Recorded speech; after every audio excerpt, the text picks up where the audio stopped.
Hi and welcome. I'm Jody Liston with the Liston Education Group, and I'm joined today by my colleague and co-consultant, Elizabeth Swain. And we're here talking today about the fact that it is now March, and the March 10th, everybody waiting anticipatorily for, probably sitting by their computers, right? Waiting for Decision Day. It's a big moment in a lot of people's lives, really for incoming ninth graders, but can be any grade, right? You Absolutely. can be transitioning in 10th or 11th grade, or maybe a repeat ninth. But it's a very exciting and tension-filled moment starting at about 6 a.m. on March 10th. So Elizabeth and I were just sitting here having a conversation, and we're inviting you in to join us. So Elizabeth, where we left off was March 10th looming. Kids have worked with us.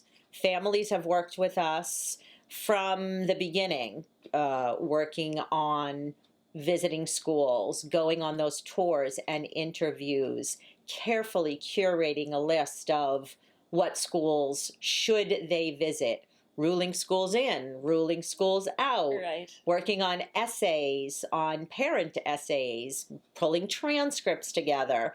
So we've walked them through that entire process. Mm-hmm. They've submitted their applications, and we wait with bated breath. And it feels like a long time. It feels like a long time. January 15th and March 10th. Yeah.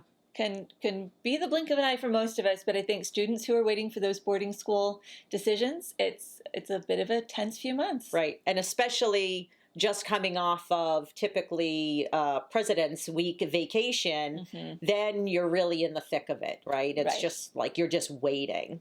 So we have had this experience many times, but let's just say in a few weeks we get a call from a family who applied to, I think 4 or 5 schools would be pretty typical, mm-hmm. right, that they may have applied to, and they all feel really good when you apply. Yes. But they had a school that was really, we're going to apply to these 4 or 5, but school A is really my top choice. Right. Right? And let's say that if those March 10th comes and our client didn't get into school A, but they did get into school B, C, and D. And which is amazing, Absolutely. Right? That you would get into 4 schools, mm-hmm. Out of 5 that you've applied to. So, but family calls us, and Susie or John are a little bit upset, and mom and dad say, oh, we didn't get into school A, and they really wanted to go to school A. How do we help them through this? What feels like a gut punch. Right. How do we help them through this? Well, I think it's interesting too, because sometimes it's not even that they didn't get into school A, but maybe mom has a school A that's different from dad's school A, that's different from the student's school A. Right. So, it's really looking at that entire list of acceptances and deciding, well, which of all of these schools that we wouldn't have applied to if we didn't think they were a good match, which one are we going to sign on the dotted line and attend in the fall? Right. And there are a couple of different things that I think are really important. Right. You're looking at the best match in terms of geographic location. How far are you willing to drive? You're looking at the program. You're looking at the school culture. What clubs and things on campuses are the students going to be really excited and make them feel like they're at home in their new school? Right. So I think what we really do try to encourage the families to walk through a really, it feels a little formulaic, but it's really, really helpful. Yeah. The first thing that they want to do is check on those acceptance days. Yeah. Because it's called a revisit day. Students are able to go back on campus, spend time shadowing with the student, which can be so key. If you were only there for about an hour and a half the first time, getting to do a revisit day and spend an extended amount of time on campus, really get to hang out a little bit more, hopefully get into the classroom, fingers crossed that everything is going to be open enough by revisit days for that to happen. You get a better sense of what the whole life of a campus really is. But I think there's some other things that we can look at as well. And that's where I think trying to remove the emotion from the situation. Sure. And everybody's various thoughts about what the best school is going to be can be really helpful. So we actually have it's basically a rubric that we've developed that we lead our clients through. And it goes into things like maybe the geography, but also just sort of takes into account all of those pieces that you can then rate on a scale of 1 to 5 in terms of, is this less important to us, or is this really, really matching what we're hoping for? And it can be across the board. For some families, it's really important that, for instance, their child has been taking a particular foreign language since they were in 3rd grade and they love it, and do they offer that foreign language? Or their child excels in one of the humanities, or, you know, in a particular area of math, and how many courses are offered at a higher, not just honors, AP, you know, how many of those classes are offered, and are they in the area that that student is interested in?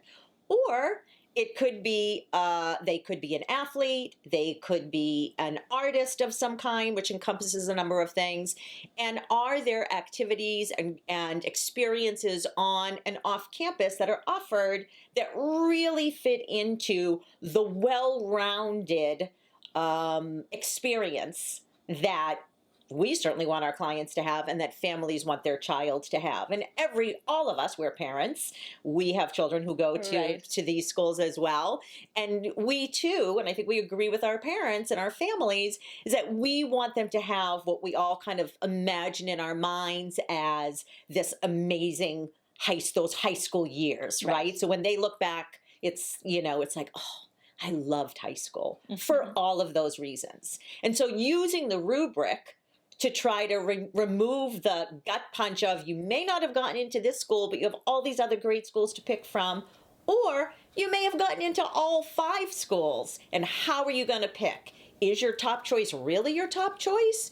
Or did you discover some wonderful little nugget about another school that you just didn't really know about until you went to that revisit day? Right? And that's really part of what makes it so important. Spending time on campus differently than interviewing and touring, differently than sort of that nerve-wracking, I've never walked here before. You've been there before. You walk on campus and you spend the day in the classrooms with the students. If you happen to enjoy a particular, you know, maybe if you really love swimming, you're hanging out with the swim coach and the swim team. If you really love math, maybe you're spending extra time with one of the math teachers. So you really get some more of that intensive time to learn more about who you are and how you might fit into that campus, right? Absolutely. Sort of critical. And then, of course, once that rubric's filled out, we want them to have a conversation with us, of course, so we can help them walk through it, right? Absolutely. So if this feels like something that it sounds familiar to you, perhaps you are waiting anxiously for March 10th to arrive, and you may need some assistance when that date arrives, walking through what to do next. Or if you're contemplating, my son or daughter may be interested in going to school in the fall, and I haven't yet started this process. Is there still time with all of these schools sending acceptances? The answer is yes. Yes, absolutely. And that will be the topic of our next conversation. So we hope you'll come back and join us then. We look forward to seeing you again soon.